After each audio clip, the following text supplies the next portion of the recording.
What's going on, you gamers? Starfield has finally been released, or the early edition of it anyway.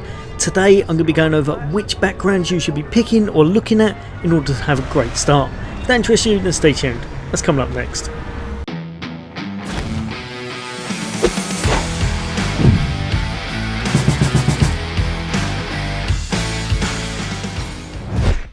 Welcome back everybody. Today we're going to be delving into a little bit of Starfield very early on in the game. Pretty much after the opening tutorial, you're going to customise and create your character, his biometric ID, his body and his face, and then you'll be able to customise him even more by giving him a certain background.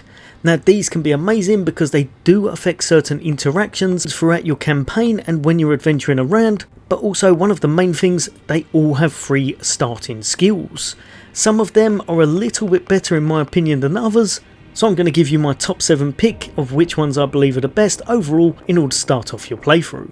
So the first one we're going to be looking at is going to be the Bouncer. If you are all about being up close, personal, and you love a bit of fisticuffs, then this may well be the one for you. Coming in with 2 physical skills and 1 tech skill, this class is absolutely ideal for anyone who wants to take a licking but keep on kicking. Its rank 1 in boxing means unarmed attacks do 25% more damage and 25% less O2 is going to be consumed with your power attacks. Now even though you may think being unarmed is absolutely awful in this, later on, if you go down in the skill tree and you start speccing out quite a bit into the unarmed combat, you can actually dish out an amazing amount of damage, especially if you start going into the stealth tree as well. Over to another one that's almost definitely needed in pretty much any playthrough, and that's going to be security. Rank 1, you can attempt to hack advanced locks, and 2 auto attempts can also be banked. You're probably going to need security in most playthroughs, so this one's a great addition. Lastly, with fitness, anytime you're playing a class like this, you're going to need a little bit of lung capacity about yourself.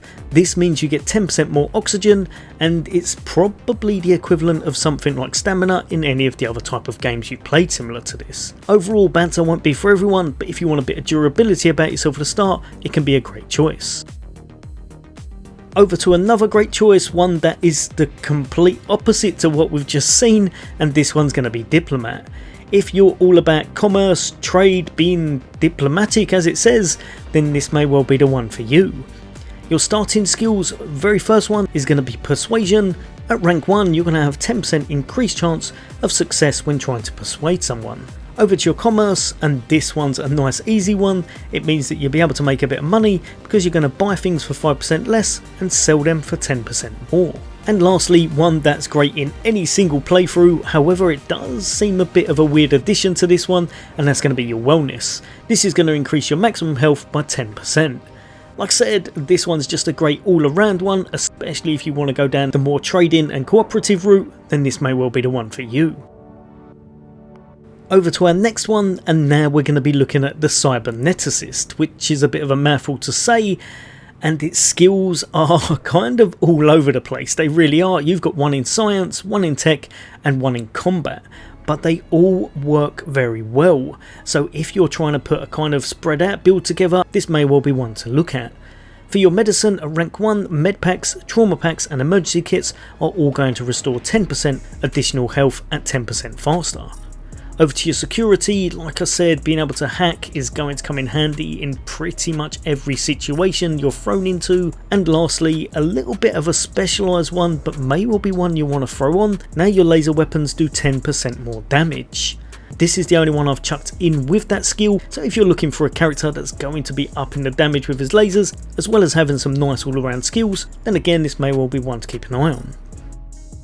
Over to our next one, and we have File Not Found. If you want to be a complete mystery and have absolutely nothing on file, so everyone's a bit on edge around you, should we say, then this may well be the person to pick, as your past is pretty much only known to you and nobody else is going to have an absolute inkling. The skills they come with is going to be Wellness, so again increase your maximum health by 10%, great in any build, absolutely ideal in those tricky situations. And then you've got Ballistics, which is going to be over into your combat tree, and your ballistic weapons are now going to dish out 10% more damage. Another great one, but again in another skill tree, is going to be your piloting. You can now utilise ship thrusters. All of these work exceptionally well, but it does mean you'll have one in physical, one in combat and one in tech. So again, if you're after a quite versatile but build that's not completely spec'd into one or two trees, then this could be the one for you. Breaking into our top 3 ranks, and the first one we're going to be looking at number 3 is going to be the Soldier. Soldier classes are pretty good in every game, and this one is definitely worth your attention. Coming in with the skills of fitness for your physical, you now have 10% more oxygen available, so you're going to have a little bit more stamina about yourself, able to run around, able to do heavy attacks a little bit more often. Then one over into your combat is going to be your ballistic skills, meaning your ballistic weapons deal 10% more damage. And finally for your tech trait, this one's going to give you 1 point in boost pack training, which you're more than likely going to put on every character you create. You can now utilise your boost packs. Overall, the Soldier is exactly what you would think. He's going to have a bit of toughness about him, he's going to be good with a weapon, he's going to be able to get around, as well as dish out a bit of damage whilst being very durable. For our number 2 spot, and for some reason this one very much reminds me of some kind of a build from Night City if you were playing Cyberpunk, and that's going to be the Cyber Runner. If you're looking for someone who is very sneaky, can get in, get out, and just an absolute monster at negating security, then this is going to be the one for you. The first skill you get is going to be Stealth.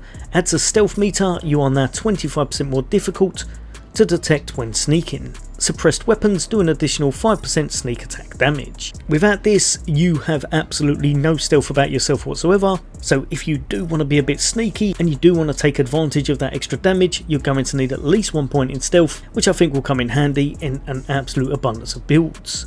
Security, like we've gone over, very helpful. Again, pretty much core trait on most builds.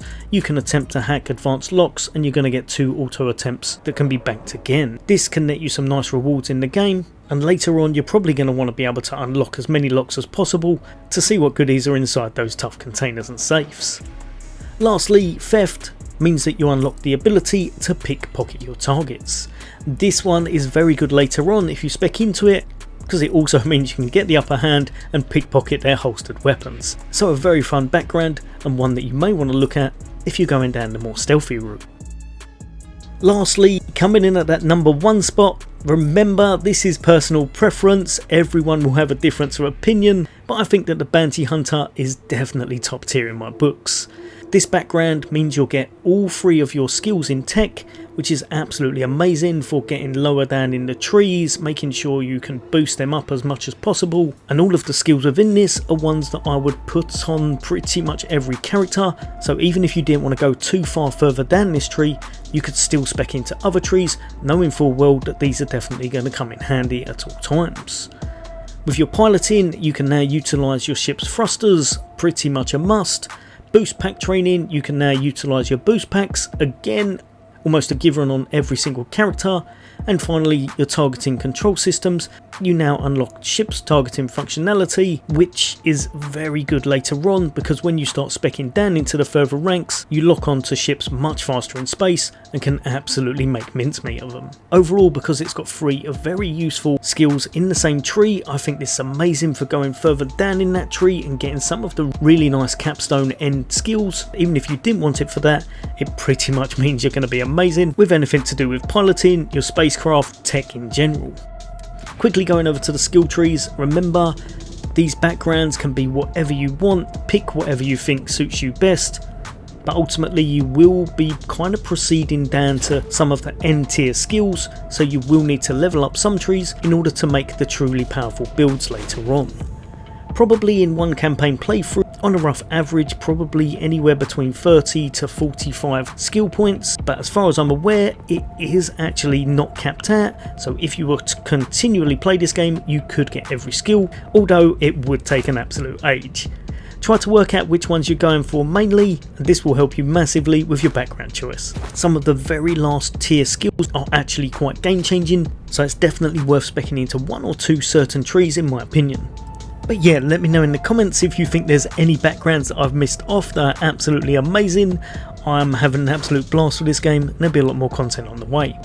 But for now, as always, take care. I'll see you all next day.